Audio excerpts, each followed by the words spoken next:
Have you ever felt like this? You have this intense, burning desire to change your life, to finally get your act together.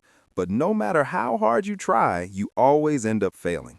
And then you sink into this toxic cycle of guilt and self-loathing. You're disappointed because you know deep down if you had just stuck with it, you'd be at your goal by now. I get it. I've been there. For a long time, I struggled with procrastination so badly that even the smallest tasks felt like climbing a mountain. Whether it was hitting the gym, studying for exams, or building my side hustle, everything felt impossible. But then I discovered a strategy to literally trick my brain into doing hard things. And spoiler alert, it has nothing to do with those dopamine detox trends you see everywhere. Here is the reality. When we want to achieve something big, our first instinct is to push harder. We set massive goals and create these intense plans. But what actually happens, usually one of two things. We either procrastinate before we even start, or we fail to stay consistent after just a few days. This doesn't happen because you're lazy or weak. It happens because of how your brain is wired. You see, there's a constant battle inside your head. You have the rational part, the one that wants the promotion or the fit body, and the emotional part, the one that just wants to feel safe and comfortable right now. Our brains are biologically designed to avoid discomfort. So, when you face a task that feels like a major effort, your brain perceives it as a threat. Your logic tells you to work, but your emotions scream at you to keep scrolling. This internal friction creates stress, making it nearly impossible to stay focused. But here's the thing, this doesn't mean you're incapable. It just means you're doing it the wrong way.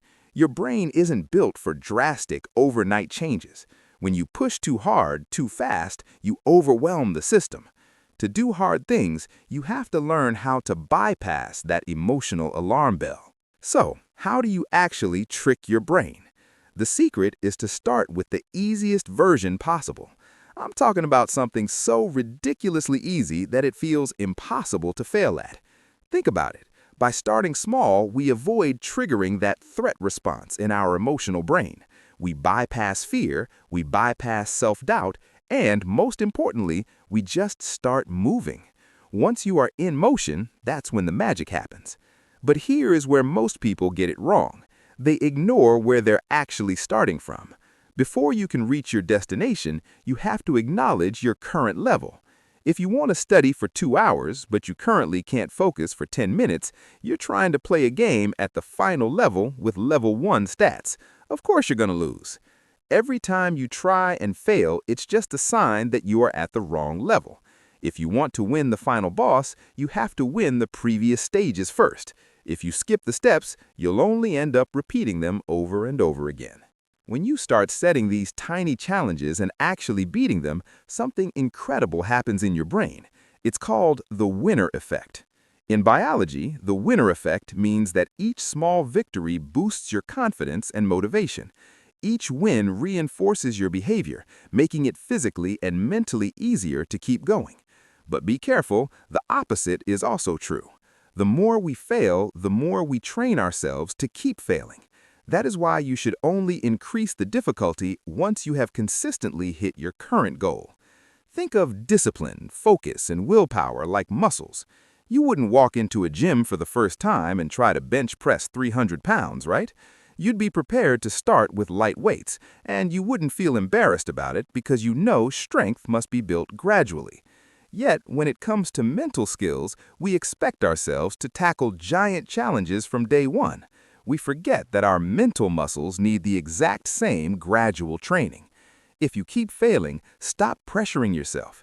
Take a step back, drop the weight, start at an easier level where you can actually win. There's a famous quote that says, "Whether you think you can or you think you can't, you're right." Every time you take on a challenge that is too big and you fail, you aren't just losing time. You're actually strengthening the belief that you are not capable. This deep-rooted belief is the real reason why you procrastinate and struggle with consistency. It's a self-fulfilling prophecy. The hard way to success is rarely harder in terms of daily effort. In fact, doing one push-up or writing one sentence is easy. The hard way is actually harder psychologically.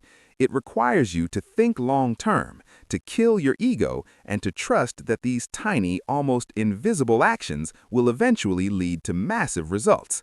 So, here is my challenge to you. Stop trying to leap to the finish line. Build your skills and your confidence through small, undeniable victories. Keep winning at the easy levels until what used to be difficult becomes second nature.